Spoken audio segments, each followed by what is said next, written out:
This lecture has been made available to you courtesy of the American Numismatic Society. We are pleased to welcome Professor Francesco De Angelis from Columbia University. He's a researcher in Greek, Etruscan, and Roman art and archaeology. And today he's going to be presenting on paying attention, monuments, images of monuments on Roman imperial coins. So I invite you all to, of course, pay attention to the program today. And without further ado, welcome Professor De Angelis. All right, thank you very much.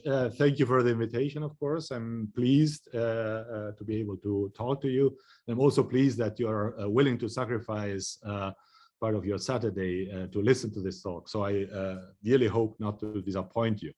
Let me share my screen with you and start right away. So, despite the fact that buildings and monuments represent only a marginal fraction of the imagery of the coins minted during the Roman imperial period, something that has recently been rightly emphasized by none else than your own Nathan Elkins, both scholars and collectors in modern times have devoted a considerable amount of attention and scholarly energies to the study of architectural numismatic representations. Nathan's book is only the latest and certainly the most thorough, up-to-date, and altogether best comprehensive publication on the topic, but certainly not the first one.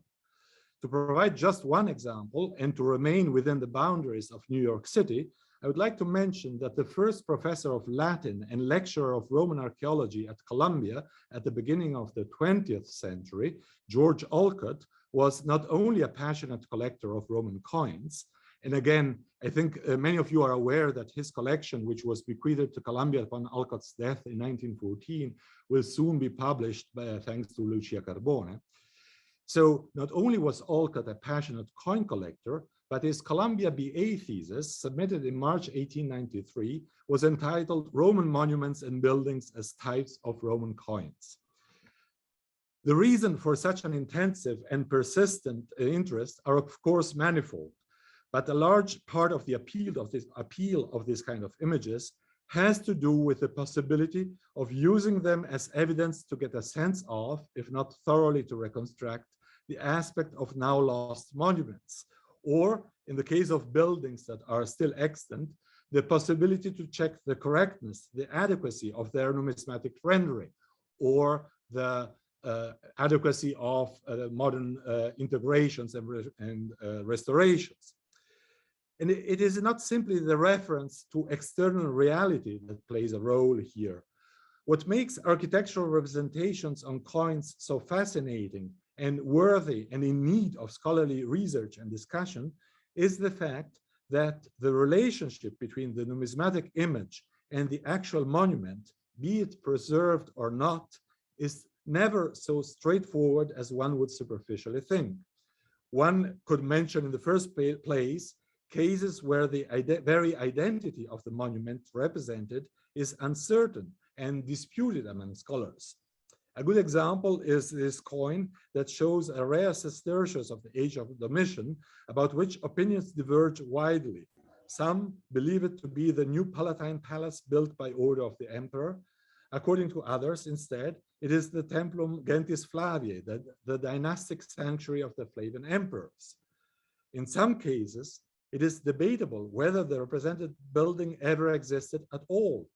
This is the case of the round shrine on the left with a statue of Mars Ultor, Mars the Avenger, inside it.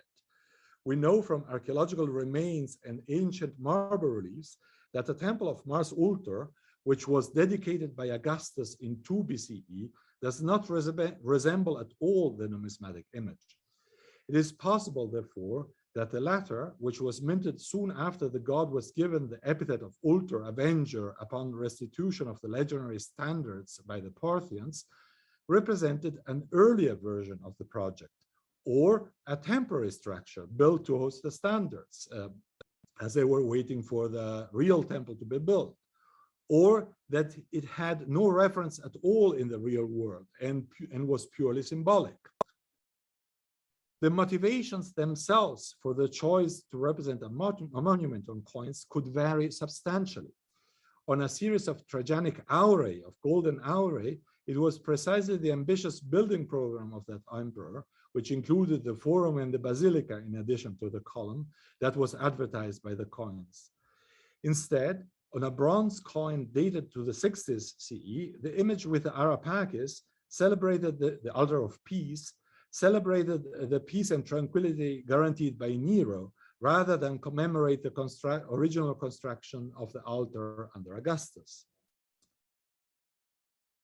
On a more general level, however, the lack of a simple and straightforward relationship between numismatic images and actual monuments is evidently related to the challenges of adequately reproducing large-scale buildings, and especially their details, within the small field of a flan. Decisions had to be taken and conventions developed in order to make an architectural representation identifiable. And since not every part of a building could be rendered, it was necessary to select those features that, for whatever reasons, were deemed particularly relevant, and either diminish or altogether omit those elements that were perceived to be of secondary importance. The two images on the screen that show the same temple, the temple of the divine Augustus, on two different coins, one from the 1st, the other from the 2nd century, one a bronze sestertius, the other a smaller silver denarius, can give you an idea of the discrepancies that this kind of choices could lead to.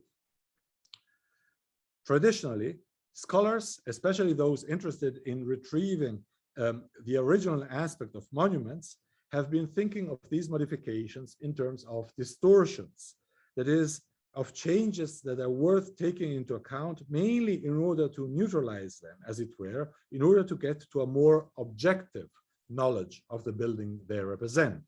For example, on the right, you can see how the colonnade of the temple has been opened at its center, as it were, to let the view of the coin see the cult statues inside the cella of the temple.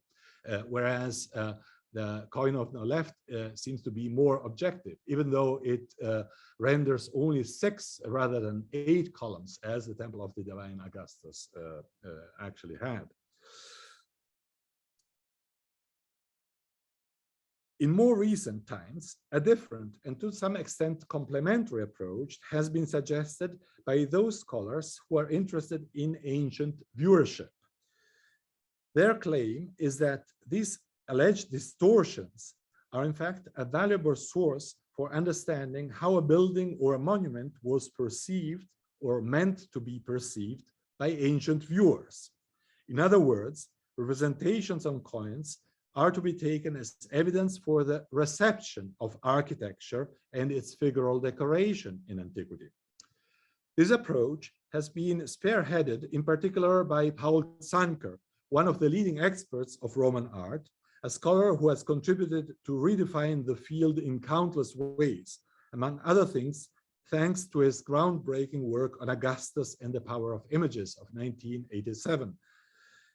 In a paper entitled In Search of the Ancient Viewer, delivered at a conference on architectural sculpture that took place 10 years after the book on Augustus, Zanker specifically focused on coins as potential evidence for ancient viewing habits of monuments and their figural decoration. And he distinguished between two kinds of depiction, and I quote, "Either a specific section of the sculptural decoration is rendered large, thereby becoming the principal element, or the pictorial decoration and ornamentation are scaled more proportionately and are seen as an integral or subordinate part of the whole image. It is of interest to note that coins with oversized sculptural decoration originated almost exclusively in the earlier imperial period, while those with smaller renderings of ornamental detail appeared only in the late 1st and the 2nd and 3rd centuries AD." End of quote. One of the examples that Zanker provides is a sequence of triumphal arches where the disproportionately large equestrian statue on the top of the earlier coins, like the ones you see in the upper half of the screen, commands attention in a way that stands in strong contrast with the later examples, such as the arches of Trajan and Septimius Severus in the lower part of the screen, whose triumphal chariots are much smaller, and where it is the architecture as a whole with its decoration that becomes the focus of attention. Zanker summarizes as follows the consequences he draws from this and other cases, and I quote again: on early imperial coins, as a general rule, there was a tendency to make a specific programmatic statement by accentuating individual sculpture, while on later coins, there was an inclination to show the wealth of sculptural ornamentation on a particular monument or building. The changed mode of representation reflected the interests of the observer. Images on coins that emphasized the splendor of the monument and their sumptuous ornament, free of political statement, were preferred to the old representations with their immensely enlarged sculpture of the earlier period. So Zanker connects this shift with a general trend towards depoliticization in the course of the imperial period. Whether we want to believe this explanation or not, and I'm personally a bit skeptical, the broader point and the main advantage of Zanker's approach is that it allows us to examine the modifications that architecture undergoes on coins in a positive light, as evidence to be discussed and interpreted, rather than as a factor to be removed in order to get to the actual evidence. Moreover, there is no doubt that, especially in the early imperial period, the summital decoration of arches was indeed the object of special attention. So Zanker is right on this account. Zanker's observation is confirmed, in fact, by other kinds of evidence. The best example is provided by a decree of the Roman Senate issued to commemorate Germanicus, the popular military commander, nephew of the Emperor Tiberius and brother of the future Emperor Claudius, who died in Syria in 19 CE. Several copies of this decree are extant, but the most famous one was found in Spain, in Siarome, near Seville in 1982. Among the various honors that the senators decreed for Germanicus, there are 3 arches, one in Rome, one in Germany, where Germanicus had been active and successful for several years, and a third in Syria, where he had died. And I quote, this is the Senate speaking: "It was decided that a marble arch should be erected in the Circus Flaminius at public expense, etc., with images of people conquered decorating it, and that an inscription be carved on the face of that arch stating that the Senate and people of Rome have dedicated this marble monument to the memory of Germanicus Caesar, since he, having defeated the Germans in war and having repulsed them from Gaul, having recovered the military standards, having avenged a treacherous defeat of an army of the Roman people, having put the status of the Gauls in order, as proconsul sent to the overseas provinces to organize them and the kingdoms of the region in accordance with the instruction of Tiberius Caesar Augustus, having placed a king of the throne of Armenia, unsparing of his labors until an ovation was granted to him by a decree of the Senate, he died in the service of the state. And above the arch, there should be set a statue of Germanicus Caesar in a triumphal chariot, and at his sides, statues of his father Drusus Germanicus, natural brother of Tiberius Caesar Augustus, of his mother Antonia, his wife Agrippina, his sister Livia, his brother Tiberius Germanicus, and of his sons and daughters." So here I give you, provide you with a genealogical tree of the family of Germanicus to give you a sense of how populated the top of the arch in honor of Germanicus in Rome was with statues. Unfortunately, it is today lost. But the decree went on and said that the second arch should be made on the ridge on Mount Amanus in the province of Syria, or in another site more appropriate to the eyes of Tiberius Caesar Augustus, our princeps, in any of those regions with whose care and protection the emperor had entrusted Germanicus Kaiser by the authority of the Senate. And likewise, a statue of him should be set up, and an inscription conforming to his deeds should be engraved on the face of that arch. And then a third arch should be made either on the bank of the Rhine or near the tumulus that the whole army first spontaneously started to build in honor of Druzes, the brother of Tiberius and the father of Germanicus himself, and then completed by permission of the divine Augustus. And on the top of that arch, a statue of Germanicus should be placed, showing him receiving the military standards from the Germans. As you can see, in all these cases, there is a clear emphasis by the commissioners of the arch themselves in the summital decoration of the monument, along with the inscription. So this would appear to corroborate Sankar's intuition and confirm the validity of his approach. This said, and I'm not going to contest that, but this said, the problem, in my opinion, is that despite their conformity to what we can garner from other media, such as the senatorial decrees, the numismatic representations cannot be taken as straightforward testimonies of acts of viewing, as direct evidence for the distribution of attention among the several components of a building or a monument in antiquity. What is missing in Sankar's approach is a consideration of the coins as medium, with their specific conventions of representation and of viewing. In other words, we need to include in our analysis the viewing of the coins themselves, the circumstances under which numismatic images became or failed to become the object of attention, if we want properly to understand how the architectural representations related to the experience of actual architecture. Let me illustrate what I mean with an example. A convenient case is provided by the numismatic representation of the Arch of Druzes, the father of Germanicus.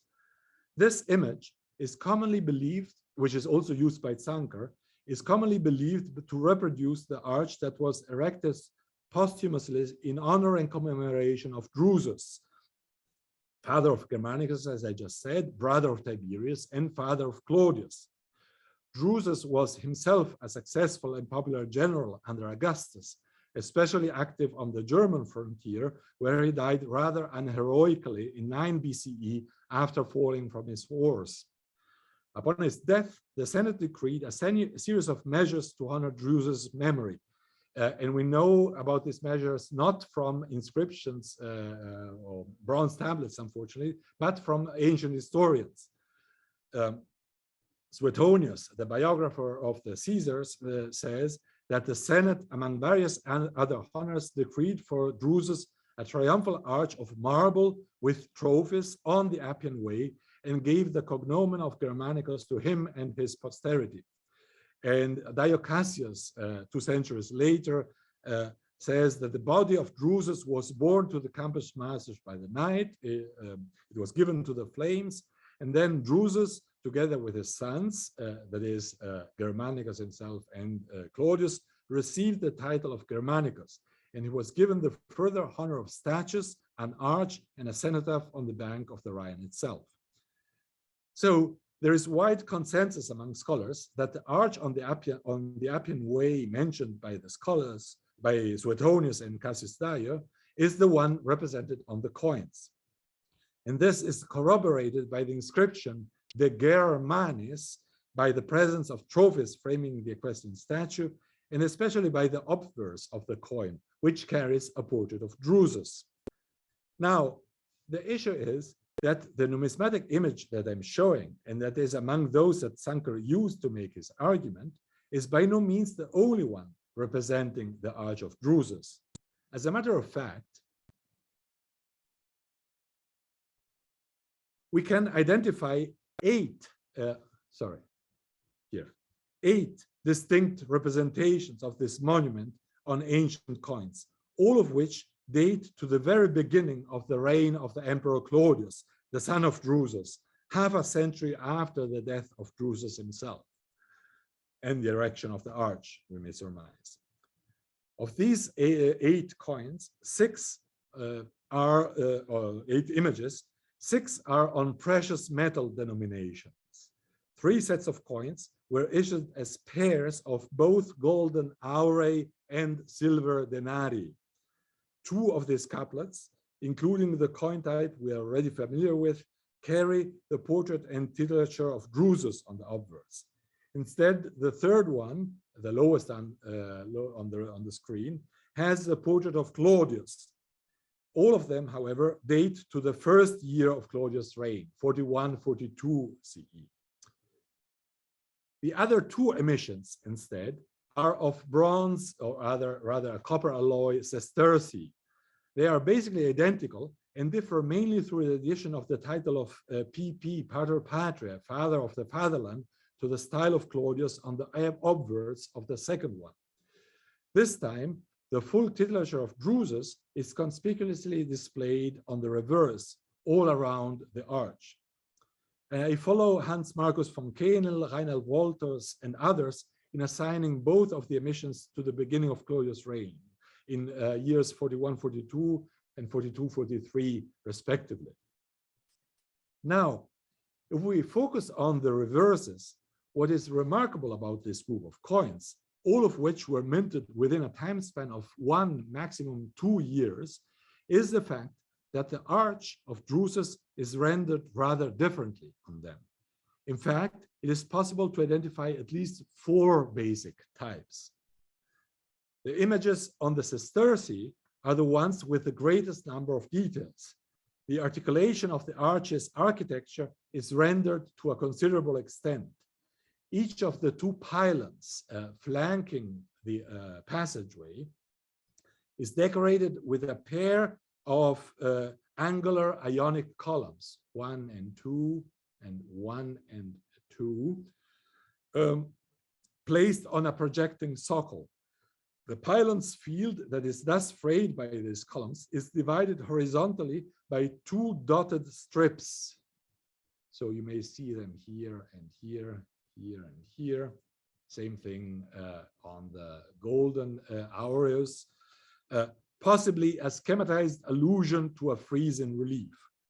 On the upper register of the arch, so here, the attic is characterized by a triangular pediment inscribed in a rectangular field here above the passageway, and by pilasters on the axis of the outer columns. Sacred vessels and utensils are also shown here. A sympovium, a ladle, is visible in the pedimental field. 2 litui, 2 curved priestly staffs.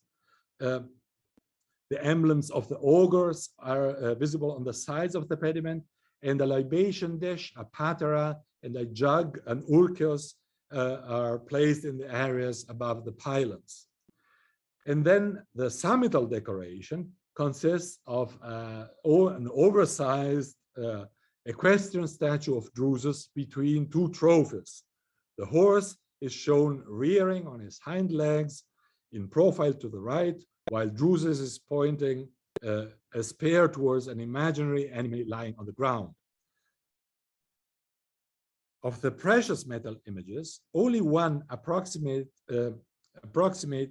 one couple approximates the sestertii in the rendering of the lateral pylons of the arch, even though here the decorative friezes are even more schematized, being rendered through simple lines, not even with dots. And the external angular columns, the only ones to be shown, now look more like pilasters that run all the way up to the top of the attic. No pediment is visible. Instead, the central area of the attic here is occupied by the abbreviated inscription De Germ Annis, whose first element, De, is in fact hovering in the air above the top of the arch itself. On the other 2 pairs of precious metal coins, the arch itself is rendered in an even more stylized fashion. The pylons are now barely broader than the single columns projecting in front of them, and the attic is occupied in all its length by the inscription De Germanis. this time without abbreviations. The vaulted passageway is rendered as a segmental flattened arch with oval shields decorating the spandrels. The rendering of Druzes on horseback in the trophies is likewise differentiated. On the first couple, the left on the screen, Druzes is galloping towards the right with billowing mantle and a horizontally held spear. Defeated enemies with their hands bound behind their backs are crouching at the feet of the angular trophies. The other two pairs of coins instead, center and right on the screen, show Druzes facing left, with the horse moving slowly and solemnly. In one case, he's raising his right foreleg in a pose of ostentatious elegance. In the other one, on the right, he's turning his head to look back. Druzes raises his left arm in a gesture of salutation, while quietly holding his spear vertically, only slightly inclined in the left. The angular trophies are represented, but their bottom is decorated with oval shields rather than crouching enemies. Now, if we consider all these images through a traditional lens, that is, with the aim of reconstructing the aspect of Druzes' arch on the Appian Road, it is tempting at first to base ourselves on the coins that, not least thanks to their larger size, appear to be most detailed, that is, the sestertii.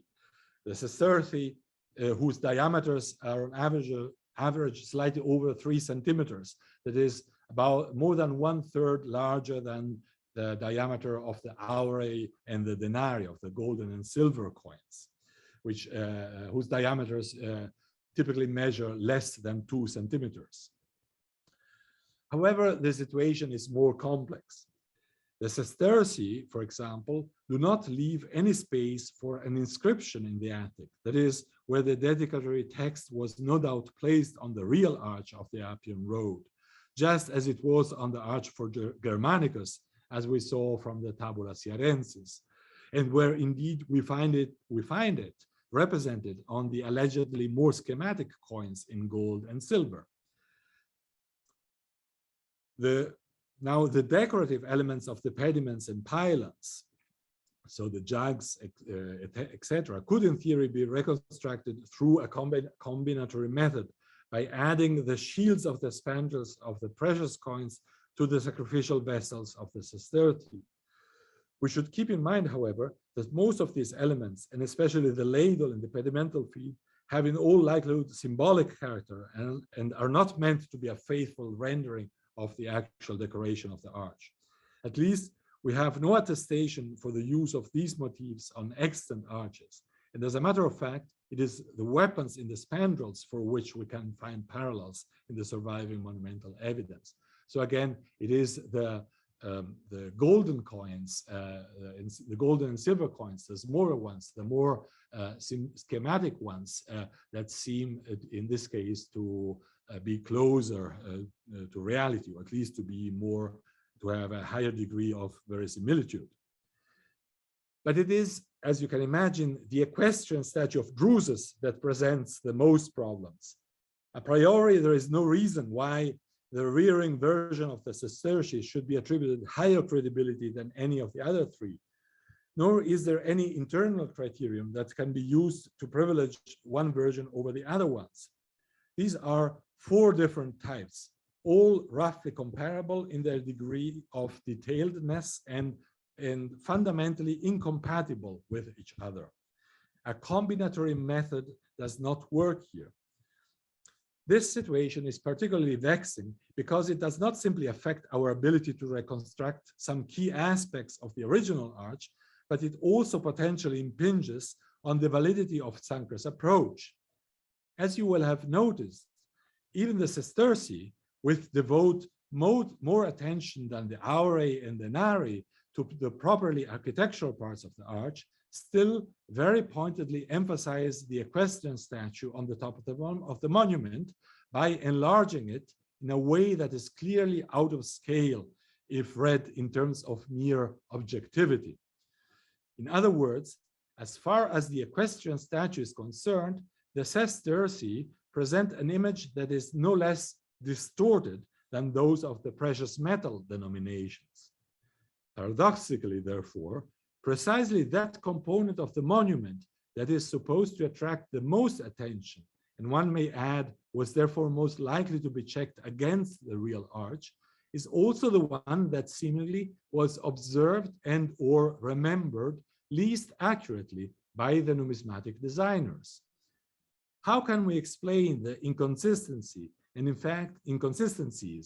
and in fact the wide range of variants of the summital equestrian statues vis-a-vis the interest we assume they elicited in the viewers?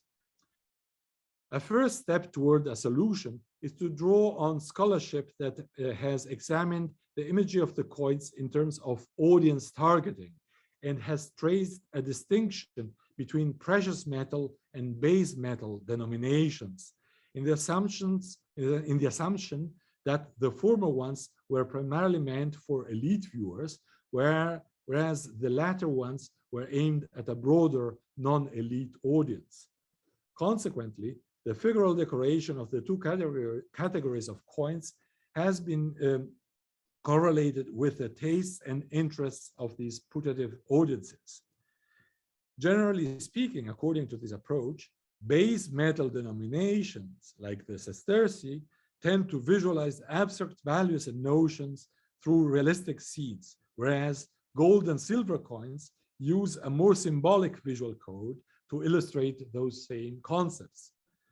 So, for example, Hadrian's generosity, the liberalitas, is celebrated on his sesterce through an actual scene of largesse with a citizen as you can see on the left, with a citizen climbing up a ladder to a podium where a clerk is dispensing money under the direct supervision of the emperor, who is seated behind him.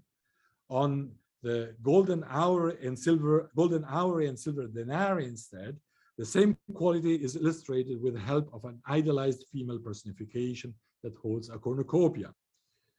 In other words, according to this theory, base metal coins would cater primarily to the taste of non-elite viewers by offering images and scenes that were more easily understandable through their immediate link to the reality, whereas precious metal coins would prefer a less realistic, more sophisticated kind of imagery, one that was more distant from reality, in keeping with the highbrow taste of the elite.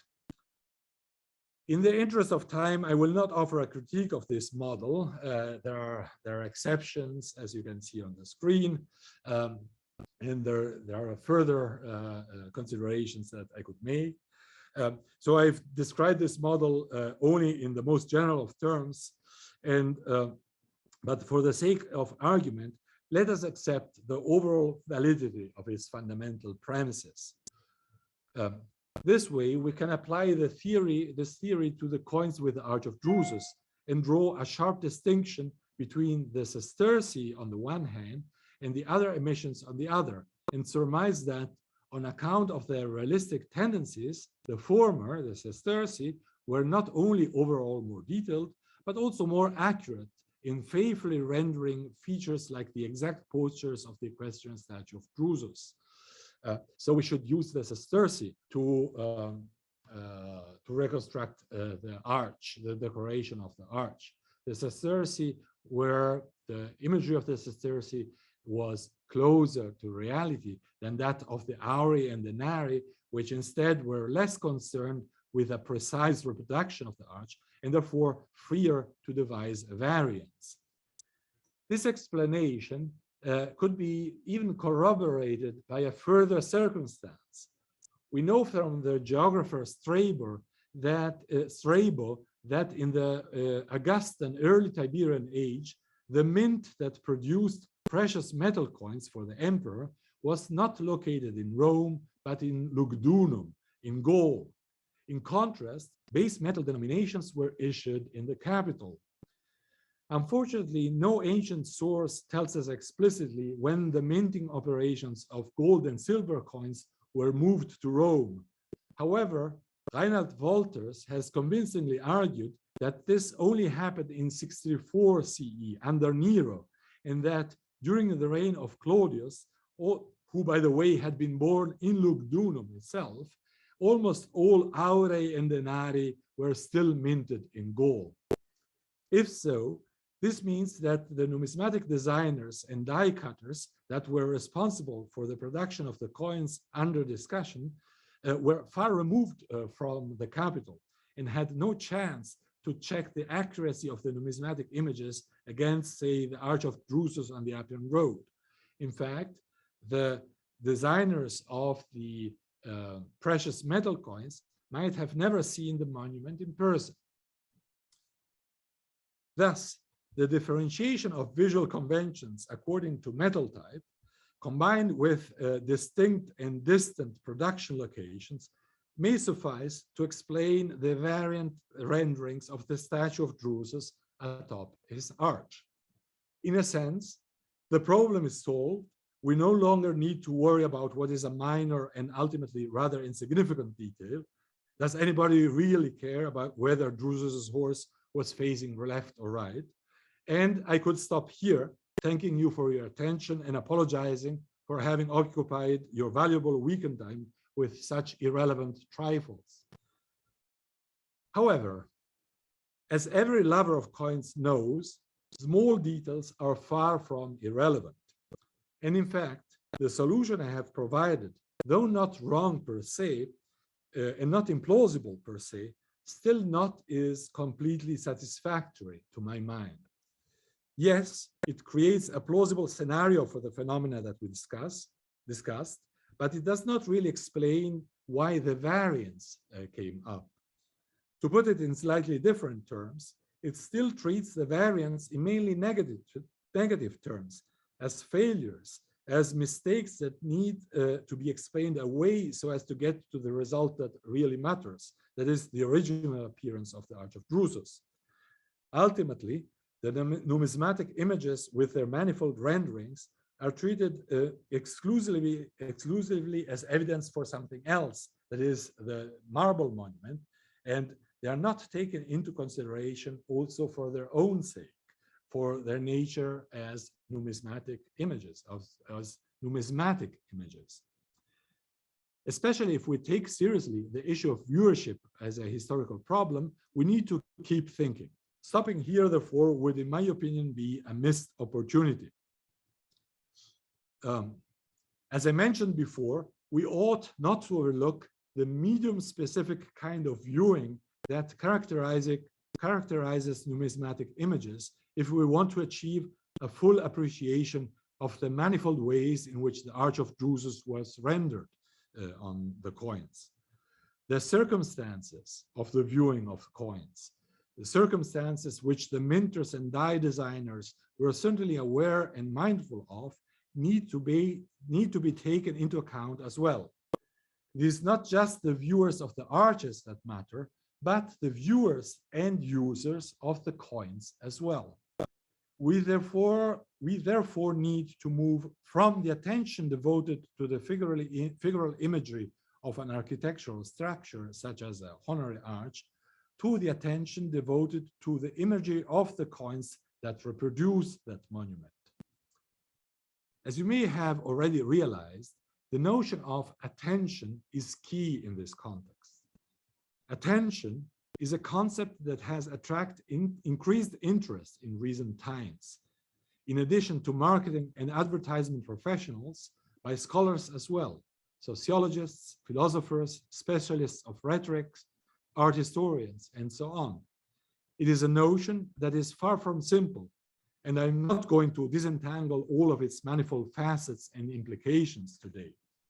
However, in order to avoid misunderstandings and make attention usable and in fact useful for our purposes, I would like to highlight that as all human concepts, attention to is not an immutable one, but has its own history with shifts and more or less radical changes in meanings and connotations over time. In particular, we should keep in mind that current notions of attention are very different from ancient ones. Today, attention is prevailingly conceptualized as a scarce resource, as something that sellers, advertisers, and firms need to compete for. In other terms, it is mainly understood in economic terms, and as such, it has been made the explicit object of a number of recent publications, some of which make for a quite interesting, if disquieting read. And I would like to recommend especially The Attention Merchants by my colleague in Columbia's Business School, Tim Wu. This commodification of attention, however, is not just a phenomenon of the late capitalistic age of the 21st century. In fact, it is deeply rooted in the linguistic structures and patterns of thought of modern European languages. Attention can be conceptualized as a currency, as for example in English and French, as a loan, not only in English and French, but also in Italian, as a tribute in German, and again in German, it can even be presented as a gift. As you can see, in all these cases, which evidently permeate pervasively the way we conceive of attention today, attention is externalized, reified as something that is the object of a transaction and can even be quantified. This kind of mercantile understanding of attention, however, is not to be found in Greek and Roman antiquity. The ancient equivalents to paying attention and kindred expressions are prosechein ton nun, literally to direct the mind in Greek, and animum advertere or intendere, literally to turn or stretch out the mind in Latin. The emphasis here is on the inner self, on its attitude and the tension, the literal tension it undergoes in reaching out towards something outside of it. In other words, attention is not something separate, something that can be separated from the consciousness of a person. Quite interestingly, nouns that correspond to our term attention, even though they do exist, are extremely rare in classical Greek and Latin, and in fact do not belong to common ancient parlance. So prosochi, attentio. Not coincidentally, it is only in late antiquity that we start finding them used in a more systematic way by Christian authors like St. Augustine. In other words, when the ancients think about attention, it is not as a thing, as something that can be exchanged, but rather as a process, as a dynamic state of mind that requires an active effort on the side of the human actor. So please do not get me wrong. I'm not trying to suggest that the ancients operated with a purer, more innocent, unselfishly motivated set of assumptions about attention to which we should return so as to get away from a basely utilitarian approach to it. As a matter of fact, a very substantial portion of ancient rhetoric is devoted precisely to exploring, discussing, and recommending techniques by which orators, politicians, lawyers can induce a state of attention in the audience and thereby win it over for their own purposes. However, the difference between the ancient and modern notions of attention matters for our purposes because it suggests alternative avenues toward a historical understanding that are more nuanced and at the same time likely more closely to reflect ancient perspectives. This is particularly important in the field of Roman numismatics, where the debate about the nature and purpose of the imagery on coins, whether it was propaganda or not, how it affected and shaped public opinion, whether it was perceived or not, whether it was understood or not, has been the object of a debate that goes back at least to the immediate aftermath of World War II with Humphrey Sutherland. Again, I'm not going to recapitulate the terms of this long-term debate as helpful and as fascinating as it is. Instead, let me get directly to the main point I want to make. The ancient understanding of attention as a dynamic process is in fact compatible with a more general modern of viewership as an experience that requires and expects an active effort on the side of the viewer. This may sound paradoxical to us, who are accustomed to the idea that it is the producer, the seller of the message, visual or otherwise, who has to make all efforts to reach out to the public, to the audience, in order to get his message across. In antiquity, by contrast, even highly charged political messages could purposefully be subtracted from easy scrutiny so as to challenge viewers to measure themselves, reach out, and live up to the experience. The prime example is the column of Trajan, whose masterfully executed frieze with its richly detailed visual account of Trajan's military campaigns in Dacia posed an almost impossible challenge to anyone who wished to inspect and enjoy it, as we do today, thanks to zoom lenses, plastercasts, photographic campaigns, and scholarly illustrations. And this aspect of challenge characterized the viewing not only of large-scale monuments, but also of small images like coins or gems. In fact, it is in relation to an engraved gem that we have one of the most vivid descriptions of the challenges of viewing in antiquity. It comes from a text of Galen, the famous 2nd century physician, personal doctor of Marcus Aurelius and his sons, and one of the most extraordinary intellectuals of the entirety of antiquity. So let me quote it, and as an illustration, I couldn't find a gem representing the theme, an ancient gem representing the theme described by Galen. So I put up a modern one that you can see, go see at the Met if you want. But let me quote the relevant passage of Galen, who is talking about how nature itself is an artist, and compares nature to craftsmen that engrave something on small objects. And Galen says, there are such craftsmen even now, one of whom recently engraved on a signet ring Phaethon drawn by 4 horses, each with its bit, mouth, and front teeth so small that I did not see them at first, except by turning the object of contemplation around under a bright light. And even then, like many others, I did not see all the parts. But when anyone was able to see any of them clearly, they agreed that they were in perfect proportion. For instance, I could barely count the 16 limbs of the 4 horses, but to those who were able to see them, the parts of each one appeared marvelously articulated. You see, it's a wonderful description that goes into painful detail in describing how difficult, how hard it is to make out the details, and what a pleasure at the same time it is to try to make out these details. So it's a challenge between the maker of the object and the viewer of the object. And I think we can legitimately use Galen's description as a proxy for the viewing of coins, given that gems and coins share several basic features.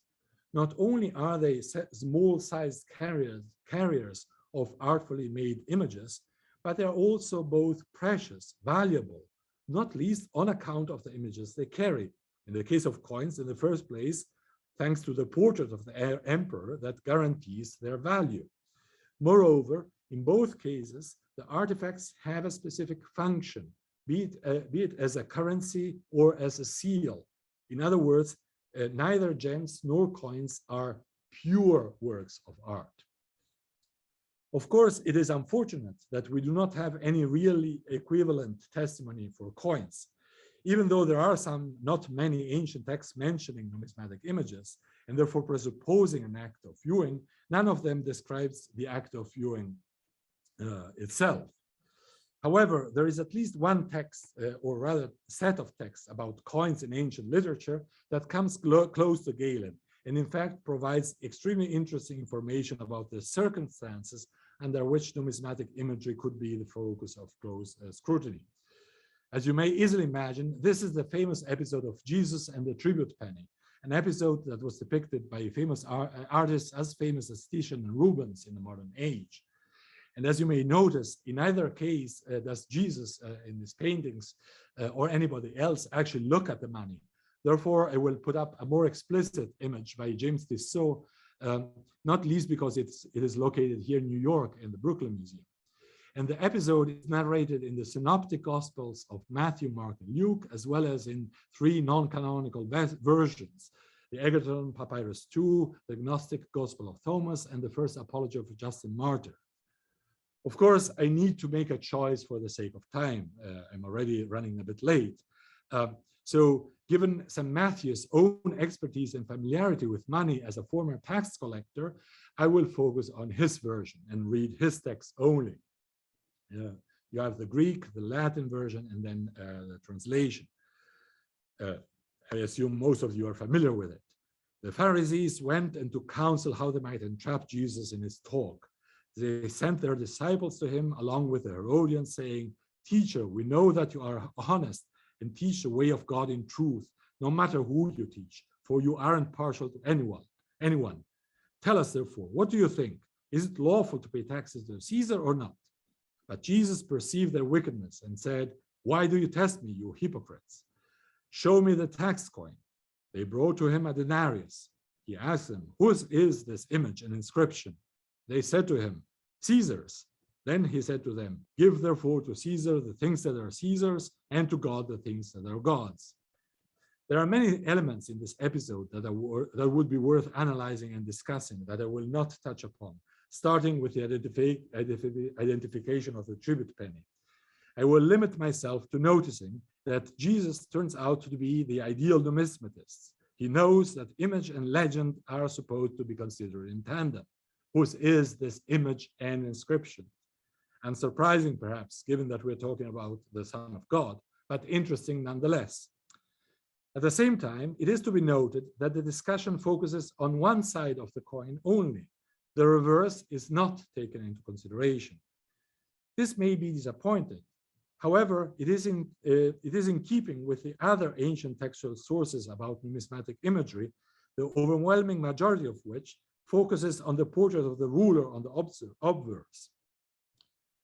More annoying is the fact that the individual identity of the emperor, Tiberius, but can we really rule out Augustus, is not revealed by the dialogue.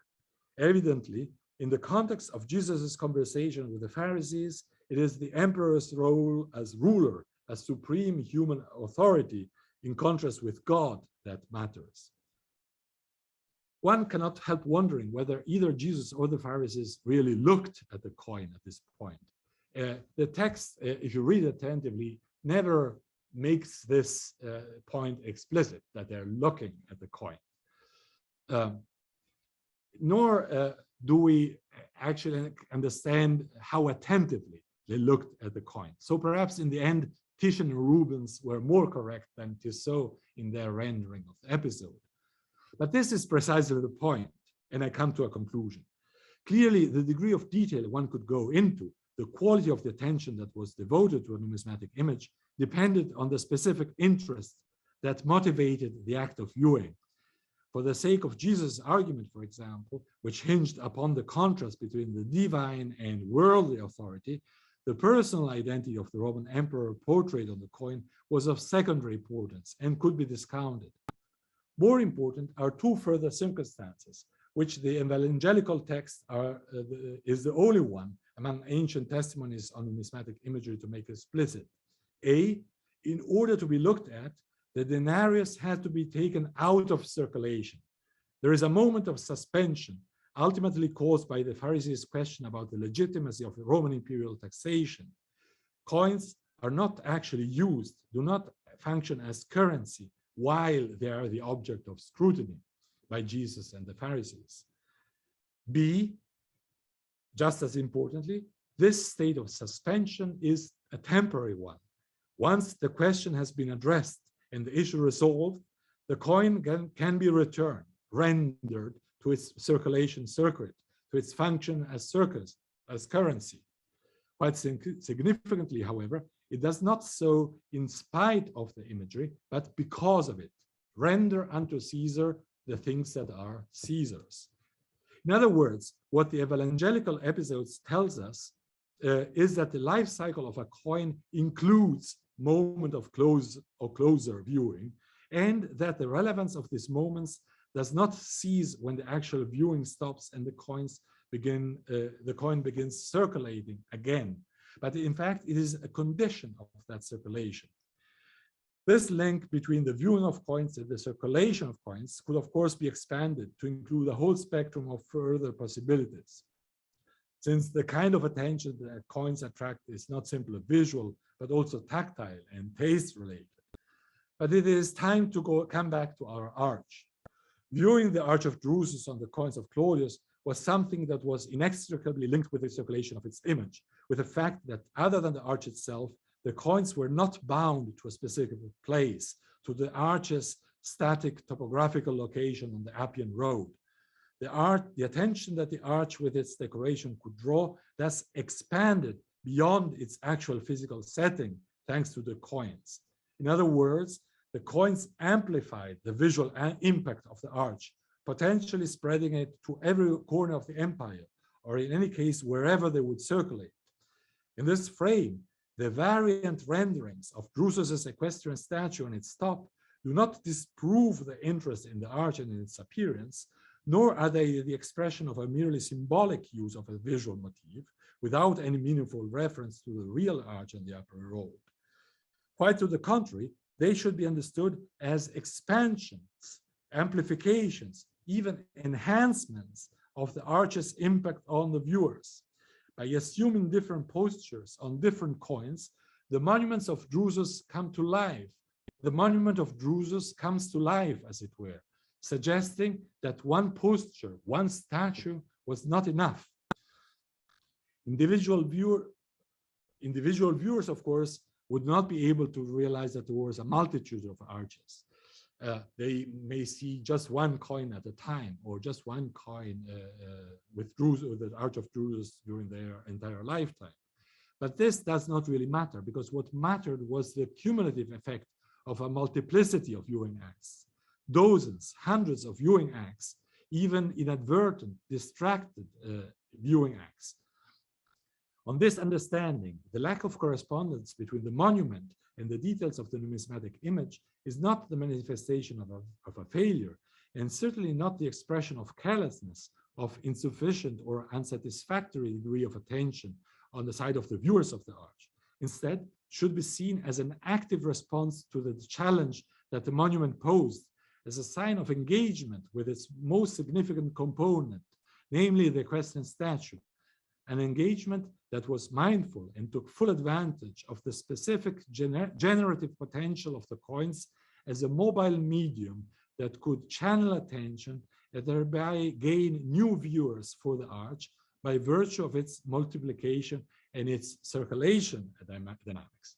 I could go on to integrate further media and further examples in my explanation, but time has run out and I need to stop here. So let me end with a question. The attention that the summital decoration of honorary arches commanded in antiquity should be evident at this point.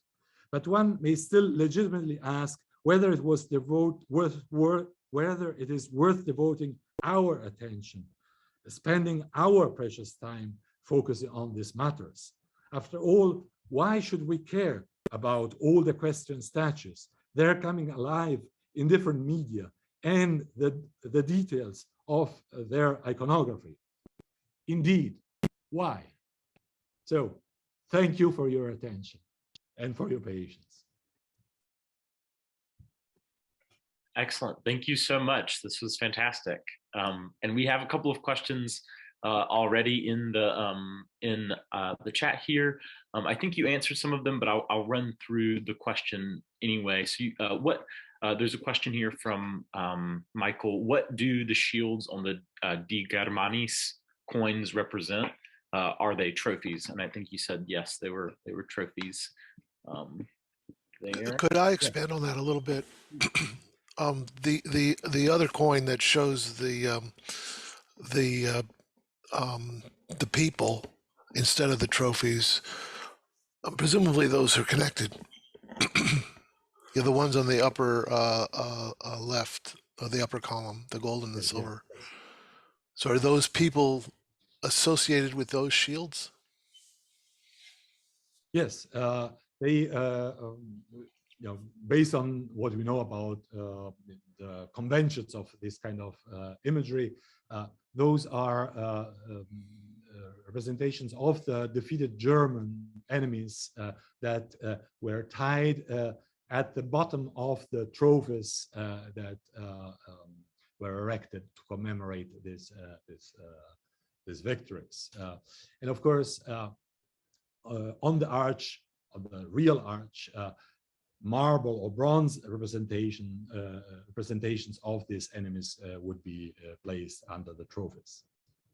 But the trophies are mentioned explicitly by one of the historians, by Suetonius, as you may remember, in the case of the Arch of Druzes. Thank you for a very interesting talk. The next question is from Robert Hogue. Are you on, Bob? The question here is, could the images on the... Yes, I am. Yes, yeah, if you want to ask your question here.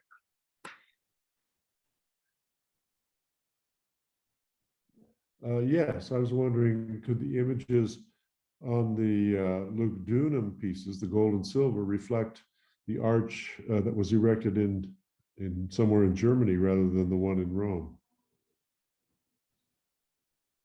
Explaining the major difference. The arch erected in Germany was not for Druzes, but for Germanicus, for his son. Yes. How do we know this was not the arch of Germanicus? Because on the obverse, the portrait and the name of Druzes, not the one of Germanicus, are placed. So the most obvious connection is with Druzes.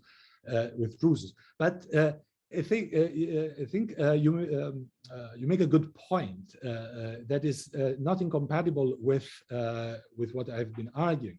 That is, even if we get it wrong, so to speak, and if an ancient viewer that looked at this image was reminded of the Arch of Germanicus that he might have seen on the bank of the Rhine, well, that's just another example of this power of the original arch to be expanded beyond the limits of the first arch. Just as you will remember, the title of Germanicus is bestowed onto Druzes and his children in the future. So it is part of the whole system in which the way of political honors work in the Roman Empire, that it presupposes this kind of progressive expansion, even through what we would call mistakes or misunderstandings.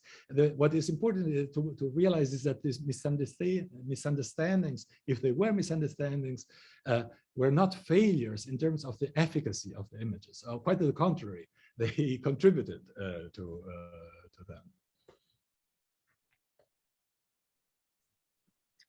There are a few other notes here in the comments about just the use of, or the potential use of crystal magnifying lenses to see the tiny details.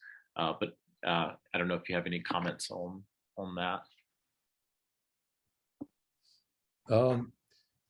Well, I don't think we have any testimonies of ancient, coin or gem connoisseurs that were using lenses to look at these coins.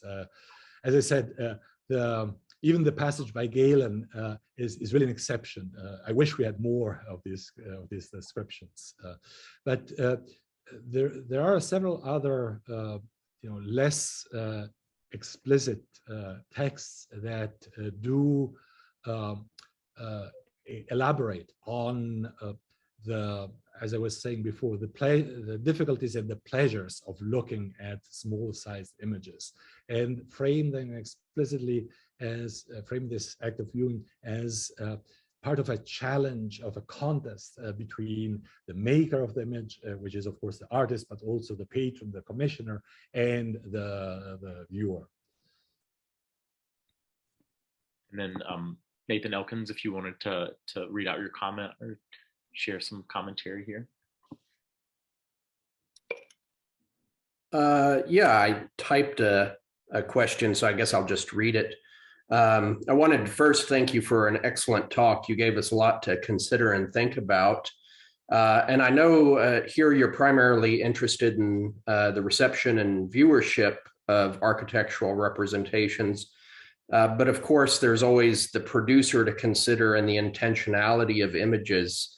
And so I wonder, especially with this example of Claudius and the 3 variants on the precious metal coinage, to what degree there might be practical reasons involved for the variants here. Like if we have 3 different die engravers in different workshops working simultaneously and intentionally making clearly different images for the purposes of quality control.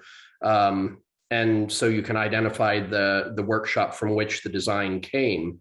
And I'm thinking, for example, here of an article that I probably haven't looked at in over 10 years, but I think it was in the Mattingly Festschrift, and I can't remember the author off the top of my head.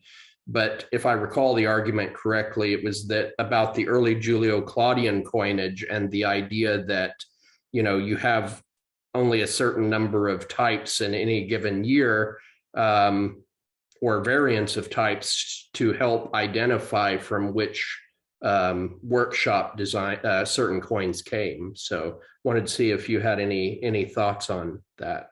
But yeah, thank you. I very much enjoyed it. Thank you. This is wonderful. In fact, I believe I need to take it into very serious consideration, precisely because what I'm trying to do is not to posit an opposition between the practical function or the practical aspects of the making of these images and the way these images work. Which would reflect a sort of disciplinary distinction between numismatists and art historians, which we are all too familiar with, unfortunately. Instead, I would like to weave these 2 aspects together, and I think I haven't given any special thought to this particular aspect that you were mentioning, that the variants can occur because also for the sake of quality control. But I think so. I don't have a sophisticated or interesting response to provide right away. But I do think that it can be. I can foresee how it can be meaningfully integrated in the model that I've been trying to present, and that it is not incompatible with it. It in any case shows how the die cutters and die designers that were working closely together and were looking at each other could decide that certain elements could be dispensed of or could be made the object of variation. For example, the posture of the horse, and there are others, while others remain more constant. For example, on the image on the screen,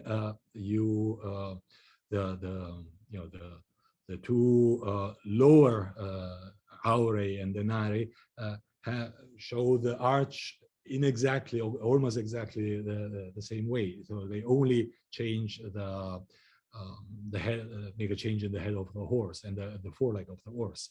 So I think there is still, the practical dimension is absolutely crucial here, but it is not the end of the story. Sorry for this lengthy response. You see that I'm trying to think as I'm answering. Right. No, that's great. I appreciate it. And I absolutely agree. I don't think they're incompatible. I'm just trying to kind of work out the mechanics in my own mind about, are they talking to each other or comparing notes, or, what that looks like as far as crafting different images. But thank you very much. The next question we have here is from Warren Esty. Did you want to read your question out, or I can read through it? I'll say it. I'm looking at that picture with the 8 reverses. And when I show a coin to my grandson, I plunk it down in his hand and I say, what do you see? He doesn't have preconceptions of what it's supposed to be. And when you look at the sesterci, you can see an arch and a fairly large horseman. And it says in the legend who it is, and you pretty quickly know what's going on. Whereas with the, say, silver, it's too small to have a big arch, a big horseman, and a legend. So in an attempt to answer the question, it says De Germanis, and then you sort of know what's going on.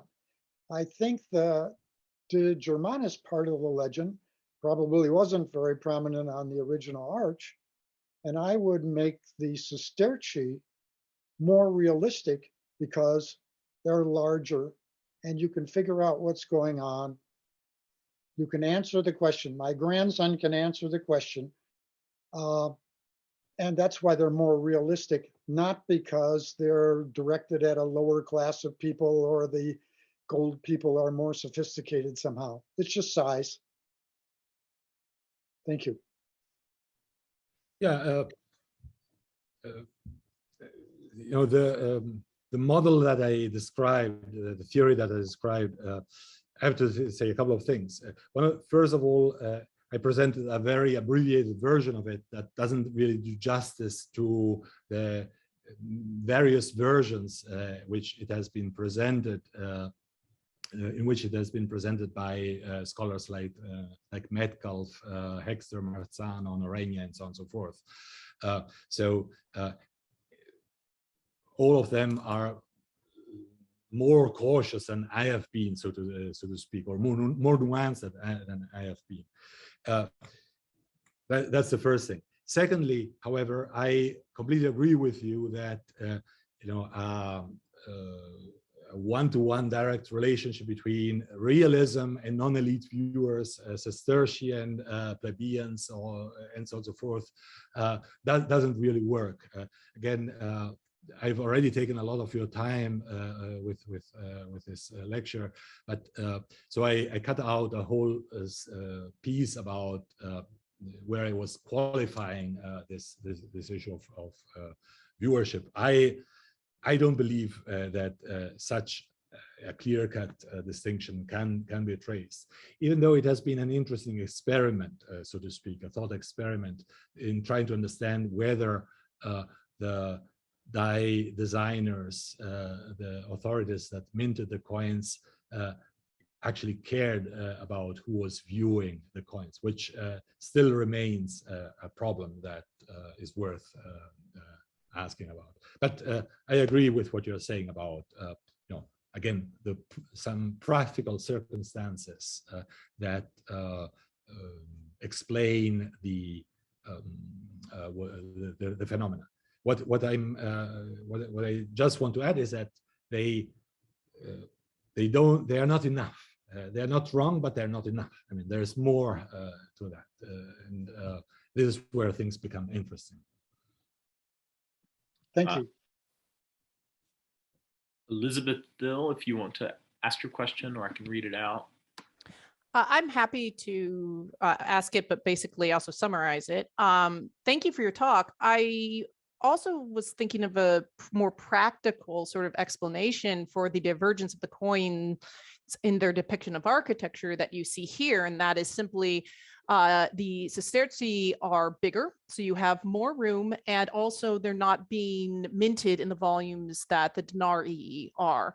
And I'm thinking of Martin Beckman's paper where, at least for the Trajannic period, he has shown that the more complicated designs are, and Wojtek has worked on this as well, are issued in the arii and the sestertii, and the denarii, which are the main unit of circulation, are much simpler in their designs. And so I guess I would caution about... No, this is true, but there are two things to consider. First, sorry, I thought you had... I was just saying that I would caution against drawing any conclusions whatsoever about which of any of these depictions are more realistic to the actual arch itself. I think there are just so many factors out there that we can't know.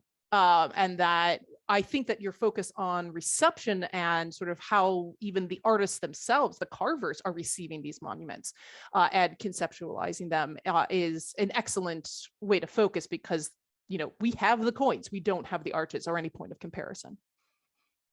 I'm done. Exactly. I thank you. Sorry for interrupting you. Zoom made me believe that you had finished. And oh, no problem. I understand that. But I completely agree with you. And in fact, as you remember, I added some caveats about using the sestertii as the base by noticing that, for example, the inscription, which is possibly the most important component of any honorary arch, is completely left out there, and there is no place for it in the attic. And it is the auri and denarii that draw attention to the inscription. So again, I think a combinatory method ultimately, however imagined, is destined to remain to lead to speculations. As for the actual dimensions of the images, you're completely right, and sestertii are more than 1/3 larger than the auri and denarii. But in this particular case, we should also pay attention to the fact that the image itself does not occupy the whole flank of the sestertii. So there is the inscription that somehow affect or makes the surface that is available for the arch closer to the dimensions of the auri and denarii, also on the sestertii. But again, this is not to disprove what you were saying. I completely agree, in fact. Uta Wartenberg, if you want to ask yours, or if I can, I'll read it out. No, I can just thank you so much for this talk. And I have to say, in particular, this idea of attention, the detail coming completely from the Greek field, where, for example, we have much smaller coins with even more detail. So I'm always hesitant when Roman numismatists say, well, this is so big, and I'm thinking they're all huge in comparison. But it really is so very different, isn't it? You have an imperial effectively, or beginning to have an imperial coinage, and you have that already in the Roman Republican period with this, where you get this detail, telling stories and so on, and how different this really is about what money, i.e. the coinage, isn't it? That sort of, it's used as a medium for this type of descriptive material, which when you look at an Athenian coin or a siglos, you and I could be practically making these coins, and they have to be simple. So there is exactly no attention required by the viewer, right? So this is really, to me, is a fundamentally different thinking here that you have in Rome versus, some of the other coinages you have of similar, let's say, empires. I hadn't thought of I hadn't been thinking in a comparative perspective, but you are just disclosing a whole world in front of me. I have to think about it. This is fascinating. And especially you're linking this to the imperial regime, because this is exactly what happens in the case of the large-scale monuments, the column of Trajan, which is 10,000 times bigger than a coin, and yet is as difficult to make out in its details as the coins. And in both cases, we have images that emanate from the emperor and the Senate that carry a visual discourse about the nature and source of authority, and do so with the lavishness of details, of profusion of technical skills that are wasted to some extent in our eyes, because who can really see anything, appreciate anything on the top of Trajan's column, or who would really look or be able to see anything on a small aureus? And yet that's precisely the point, that by creating this through this challenge, they also create the sense of distance between the imperial authority, unattainable in the end, and any viewer, not the elite or non-elite viewer, but any viewer in the empire. No, and just sort of the ultimate comparison for you there is really, you have the Parthenon with many of the same features, right? Who can actually see what's happening there? And of course, you have no buildings on Greek coins to the same effect. And I always look at this and think, it's not that they weren't similar buildings. In fact, I would argue they were as grand, maybe even grander. And it never occurred to anyone putting them on coins. And this is not that they couldn't have done that. You only have to look at Syracusan coinage, where you have incredibly detailed descriptions, but not of these actual objects. To me, it's something that I think could be further explored. So, and you've definitely given a lot of food for thought here. So thank you. Excellent. We have one more question, and we'll wrap it up. John Connolly, if you want to ask your question, or I'll read it out.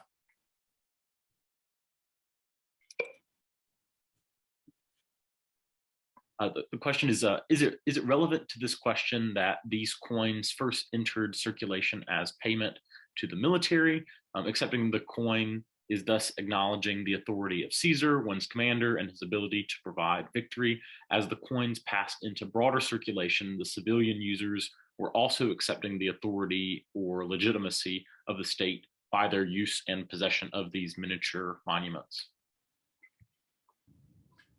May I elaborate that a bit, Francesco, before you answer? I'm always struck by the fact that this relates to what Ute was saying about, did people really look at these coins? We know that in antiquity, images were much rarer than they are today. We are surrounded and, drowned in images. But it would be hard for me to believe anyone in antiquity would not have looked at any coin that came into their possession and spent some time using, on the images. So in a sense, there was something maybe, I don't know, what will we call it, magical or superstitious, that if you're looking at the Arch of Druzes on a coin, in a sense, you are like the person who would look at the actual arch on Via Appia, who would be there near Rome and thus doing what Romans do. I mean, am I making myself understood here? Do you see what I mean? Yeah, no, I think I do. And again, I think I agree with your point. Here, the first thing to do is to go to Nathan's book and read the chapter on the monuments on coins under Claudius, because he shows very well how these emissions I've been showing to you are just part of a broader set of numismatic images, all of which are produced at the very beginning of the reign of Claudius, that very pointedly emphasize the ties between Claudius and the military virtue of his father. In order to bolster his Claudius's own legitimacy. Another image that is minted in the same year, 41-42, is Claudius in the midst of the Praetorium. So in the location of the Praetorian Guard, in front of military standards with the legend Imperium Receptum. So he is now the new emperor, the new legitimate emperor, and of course the fact that the precious metal coins, especially, were used to pay, to bribe, if you want, the soldiers at the beginning of the reign of the emperor, is part of this whole story, and there is also an aspect of memory. I mean, you talk of magic. I think there is an aspect of memory here that is very important, because let's not forget that the Arch of Germanicus was 50 years old. The Arch for Druzes, sorry, was 50 years old when Claudius came to power. So just like the Confederate monuments in the South, it had been dormant for 50 years after its erection, and then all of a sudden, because of changed social and political circumstances, it becomes again the object of intensified attention. So it comes back to memory, so to speak, and it is made present again in an almost magical way, if you want, through the coins. It is presented, represented to the awareness of the viewers and the users of these coins.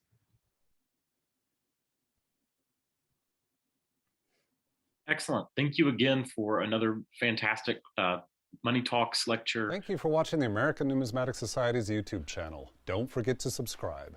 And if you like our online resources, publication, and events, you can support the Society by becoming a member. And don't forget to check out our book and eBay stores. The links are below.